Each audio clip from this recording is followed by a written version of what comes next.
ನಮಸ್ಕಾರ ವೀಕ್ಷಕರೇ, ನಿಮಗೆ ಮತ್ತೊಮ್ಮೆ ಪುಷ್ಪಾ ಕಿಚನ್ಗೆ ಸ್ವಾಗತ. ಇವತ್ತು ನಾ ಮಾಡ್ತಾ ಇರೋದು ಹೀರೆಕಾಯಿ ಸಿಪ್ಪೆ ಚಟ್ನಿ ಮಾಡ್ತಾ ಇರೋದು. ಇಲ್ಲಿ ಇಷ್ಟು ಹೀರೆಕಾಯಿ ಇದೆ. ಈ ಸಿಪ್ಪೆ ತೊಳೆದಿಟ್ಕೊಂಡೇನಿ ಸಿಪ್ಪೆನ.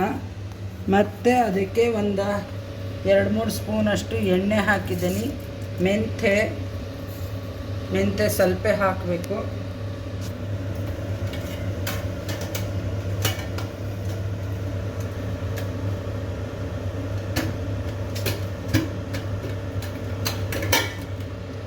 ಇದನ್ನು ಪರಿಮಳ ಬರೋವರೆಗೂ ಹುರಿಬೇಕು.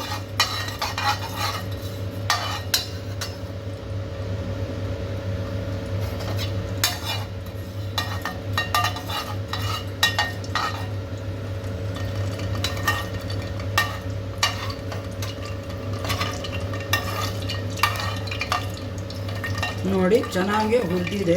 ಎಣ್ಣೆ ಬಿಸಿ ಇರೋದಕ್ಕೆ ಬೇಗನೆ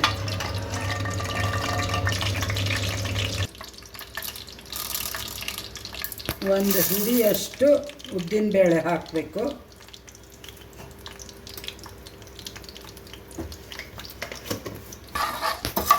ಇದನ್ನು ಚೆನ್ನಾಗಿ ಬ್ರೌನ್ ಕಲರ್ ಆಗಬೇಕಿದು ಉದ್ದಿನಬೇಳೆ, ಅಲ್ಲಿವರೆಗೂ ಹುರಿಬೇಕು. ಕರಿಬೇವು ಹಾಕ್ತಾ ಇದ್ದೀನಿ.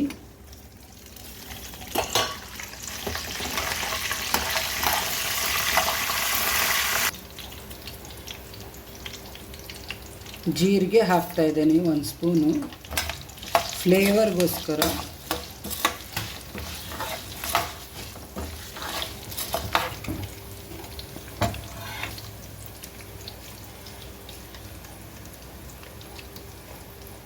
ಇಂಗು,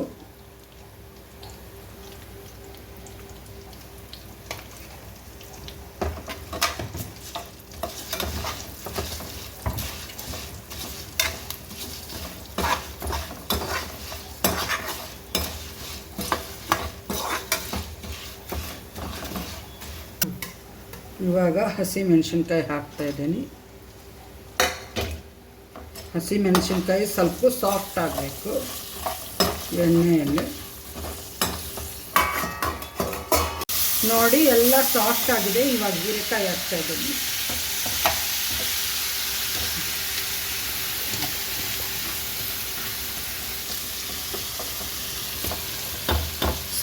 ಹೀರೆಕಾಯಿ ಸಿಪ್ಪೆ ಹಾಕ್ತಾ ಇದ್ದೀನಿ.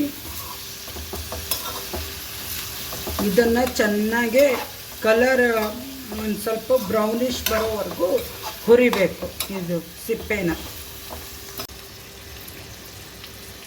ರುಚಿಗೆ ತಕ್ಕಷ್ಟು ಉಪ್ಪು ಇವಾಗ ಹಾಕ್ತಾ ಇದ್ದೀನಿ. ಉಪ್ಪು ನೀವು ಬೇಕಾದರೆ ರುಬ್ಬೋ ಟೈಮಲ್ಲೇನೂ ಹಾಕ್ಕೋಬೋದು.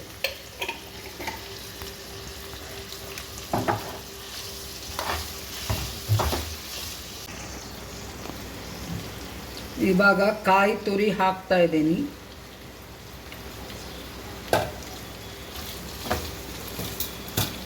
ಕಾಯಿ ತುರಿನ ಜಸ್ಟ್ ಬೆಚ್ಚಗೆ ಮಾಡಿಕೊಂಡ್ರೆ ಸಾಕು.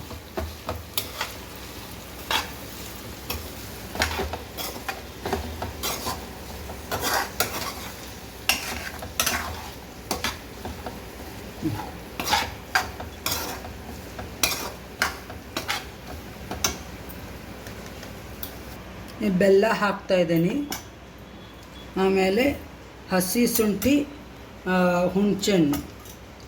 ಇದು ಫುಲ್ಲು ತಣ್ಣಗಾದ್ಮೇಲೆ ಮಿಕ್ಸಿ ಮಾಡ್ಕೋಬೇಕು. ಆಮೇಲೆ ಒಗ್ಗರಣೆ ಹಾಕಬೇಕು. ಇದಕ್ಕೆ ಹೀರೆಕಾಯಿ ಸಿಪ್ಪೆ ಚಟ್ನಿ ತಣ್ಣಗಾದ್ಮೇಲೆ ಚಟ್ನಿ ರುಬ್ಬೇನಿ. ಈ ಥರ ಆಗುತ್ತೆ, ಚೆನ್ನಾಗಿರುತ್ತೆ, ಟೇಸ್ಟಿಯಾಗೂ ಇರುತ್ತೆ. ದೋಸೆ, ಚಪಾತಿ, ರೊಟ್ಟಿ ಸ್ವಲ್ಪ ಎಣ್ಣೆ ಹಾಕ್ಕೊಂಡು ತಿಂದರೆ ತುಂಬ ಚೆನ್ನಾಗಿರುತ್ತೆ. ಮನೆಯಲ್ಲೇ ಎಲ್ಲರೂ ಇಷ್ಟಪಡ್ತಾರೆ. ಹೀರೆಕಾಯಿ ಸಿಪ್ಪೆಯಿಂದ ಚಟ್ನಿ ಮಾಡಿ ನೋಡಿ. ಸಬ್ಸ್ಕ್ರೈಬ್ ಆಗಿ, ಬೆಲ್ ಐಕಾನ್ ಕ್ಲಿಕ್ ಮಾಡಿ, ನಿಮ್ಮ ಫ್ರೆಂಡ್ಸು ರಿಲೇಷನ್ಗೆಲ್ಲ ಶೇರ್ ಮಾಡಿ. Thank you.